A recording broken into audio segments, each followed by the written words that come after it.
ইসকনের ৩৬তম রথযাত্রায় শিলিগুড়ির রথের দড়ি টানা যেন হয়ে উঠল রাজনৈতিক পাওয়ার শো।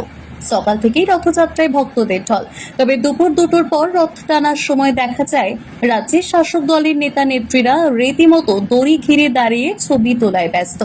ফলে ভক্তেরা অনেকেই সামনে দাঁড়িয়েও দড়ি ছুঁতে না পেরে ক্ষুব্ধ। অনেকেই বলছেন প্রতি বছর এমনটাই হয়। তারা রথের দড়ি টানতে আসেন, কিন্তু মুহূর্তের মধ্যেই রথের সামনের জায়গাটা দখল করে নেন নেতারা।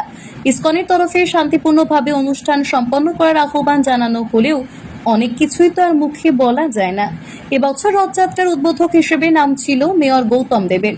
অতিথি হিসেবে ছিলেন পুর নিগমের ডেপুটি মেয়র রঞ্জন সরকার। সেই মতো তারা দুপুর ২টো আগেই মন্দির প্রাঙ্গণে এসে পৌঁছান। কিন্তু রথযাত্রার উদ্বোধনের সময় দেখা যায় শাসক দলের স্থানীয় জনপ্রতিনিধি থেকে শুরু করে জেলার নেতারাই রথের সামনের জায়গা দখল করে রয়েছেন।